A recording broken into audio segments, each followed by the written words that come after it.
Victoria married Samuel out of convenience.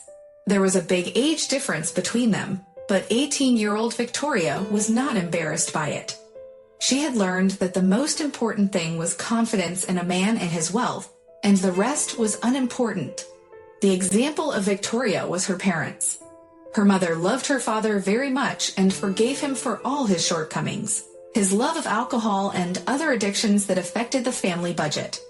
Her father took out of the house everything that was badly laid, but his mother was always on his side and justified him, saying that the main thing in the family is love.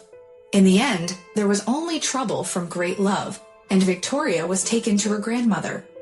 Having suffered since childhood, Victoria firmly decided to marry a reliable man, and when she met Samuel, a widower, much older than her, she did not hesitate to agree. Samuel had a spacious apartment, a summer house, and a nice car. He was a big boss in production and received a high salary. Samuel also had a daughter from his first marriage, but Victoria managed to find an approach to 10-year-old Nova. Nova even began to call Victoria's mom, even though she was more like her sister in age. 3 years later, Samuel and Victoria had a daughter, Stella. Victoria devoted herself to her family. Her husband's income was enough to ensure that the girls did not need anything. They raised their daughters, educated them, and all would have been well if Samuel hadn't passed away. For Victoria, her husband's death was a serious challenge. Although Samuel had provided his daughters and wife with money and property, leaving an inheritance, Victoria felt an unrealized potential in the relationship. She turned 36, her children were grown, and she suddenly realized she could try a change of principles and fall in love. Fate presented her with a chance. At a driving course, Victoria met Christopher. He was her instructor and a very nice man. Christopher was single and a year and a half younger than Victoria, an insignificant difference that did not interfere with Victoria and gave her optimism and confidence in the future. Christopher, for his part, took a liking to Victoria. He gave her a few unscheduled driving lessons, and by the time of the test, she was already thinking about introducing him to her family. The occasion had come up, her birthday had arrived. She had been preparing for the party since morning. She had set the table, cleaned the house, and hinted to her youngest daughter that her new acquaintance was coming over. Stella was absorbed in her affair with her classmate, so she could only be happy for her mother, but Nova was skeptical about the news. She had recently experienced a breakup with a man and sincerely did not understand why Victoria started a relationship. "I thought we would sit in the family circle. A purely female group," she sighed. "Don't worry, you'll like Christopher. He's like you've known him for 100 years. He's your own man," Victoria smiled. "I like him already," Stella said, looking at her mother, who was glowing with happiness at the thought of Christopher. He wasn't late. He came with 3 bouquets. The largest was given to Victoria, and the 2 smaller ones to Stella and Nova. Stella smiled, chirped, and asked Christopher about his work, family, and hobbies, and Nova sat silent. She asked nothing, ate little, and went home, citing a headache. Victoria paid no attention to Nova's behavior.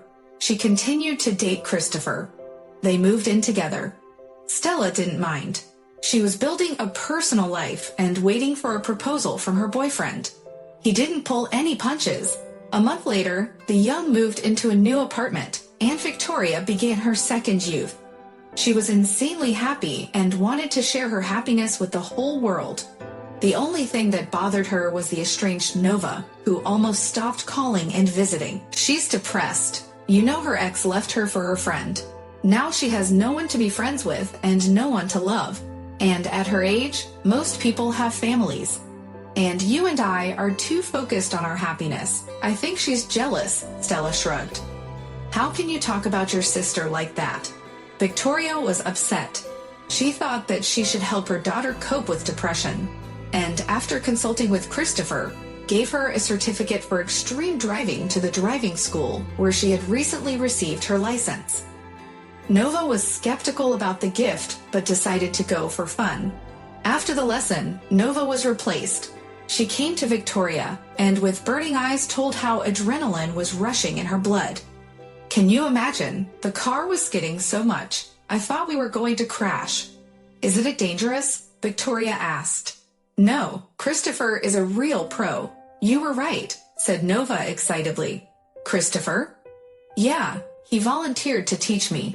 That's great. Is something wrong? Nothing's wrong. I didn't know he taught extreme driving. Victoria was confused. Well, be careful out there. Don't drive too fast. Okay, Nova nodded, and after cleaning up the dishes after tea, she went home. From that evening on, Nova stopped suffering. She was immersed in her new hobby, and everyone noticed the change. Mom, I saw Nova. She cut her hair, got her lips done, and started wearing heels again. Really? Maybe she found a fiancé. Probably. We'll find out at my wedding. Did you buy a dress? Honestly, I haven't yet. Victoria couldn't admit to Stella that she hadn't been herself for 3 days. All she could think about was that Christopher had changed. It was as if he had lost interest in her. Victoria realized that the reason could be that he had found a new woman and decided to talk to him. Christopher did not deny it, but he didn't go into details either. He just packed his things and left, leaving Victoria alone to look for flaws in his theory about love. She realized that she loved Christopher, so she let him go. But it was very painful on her soul, much more painful than after losing her husband. Victoria fully felt what Nova had felt when her loved one left her and decided to call her, hoping for support. She wanted to know how her daughter was able to cope with her depression. Victoria didn't think about driving lessons at that moment. The lessons were long over, and Nova was no longer going to driving school. However, she didn't come to Victoria either, citing constant business. That evening, Nova only picked up the phone the 3rd time. Yes, are you all right? Victoria asked. I'm fine. And you?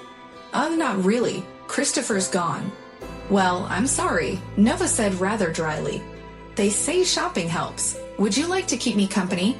I still haven't bought a dress for Stella's wedding. I'm sorry, Mom. I've got a lot to do. I can't get away, Nova replied. I see, and I probably won't be at the wedding. I'm going on vacation. On those dates? But how did that happen? Coincidence. I don't think Stella needs me to be there. I think it's important to her. Move the trip up a day. It won't be a big deal. I can't promise. All right, I'm gonna go. I'll call you later. Nova disconnected, and Victoria felt bad. She told Stella about their conversation, and Stella talked to Nova. After much persuasion, Nova agreed to come to her sister's wedding. She was acting strangely, eating almost nothing, keeping silent, and drinking only water. Her face was pale, and Victoria, unable to bear it, took Nova aside and asked her bluntly, "Do you have a serious illness? Is that why you have stopped talking to me and look so bad? Tell me, I need to know." But instead of answering, Nova ran to the bathroom. "Mom, there's a cake coming," Stella called out. "What are you doing?" "I don't know what to think," complained Victoria. She was perfectly healthy, but she was pregnant. By whom? I don't know anything. Let's go. Stella looked away. Victoria felt that something was not being told to her, and her mood finally soured. She returned to the table and saw that Nova had left her phone behind. It vibrated, attracting attention, and Victoria couldn't resist looking at the screen. She saw a familiar phone number and was very surprised. Why was he calling Nova? Her hand reached for the phone herself. "Nova, how are you? How sick are you? I'm on my way. Are you coming out? Or should I come get you? Victoria won't kill us if she sees us together, right?" I'll be right there." Victoria exhaled. "I'm waiting. Oh, and, have a piece of cake. I'm really hungry." Victoria dropped the call and slumped into a chair. Her daughter was pregnant by the man she loved. Her whole life flashed before her eyes. She took the piece of cake and went outside. Christopher was standing at the entrance. He saw Victoria and frowned. "Are you waiting for Nova?" she asked. "Do you know about us?" He tensed. "I do. So what? Do you hate everyone now?" "No, just you. Here you go. Bon appetit." Victoria swung around and slammed a piece of cake in his face. Then she turned on her heels and walked back. Her daughter, Stella, didn't deserve to have her party ruined. And Nova from that day forward was no longer anyone to her. Victoria could not forgive Nova and Christopher for betraying her, no matter how much Nova tried to reconcile. She gave birth to a son and came with him one day to introduce the child to his grandmother, but Victoria wouldn't let them in. "Don't deceive the child, Nova. I'm a stranger to him. And don't come to see me again. You've made your choice, and so have I, so live as you please and don't ask for help. I have nothing to do with your son. I have Stella, so I have enough grandchildren to last me a lifetime.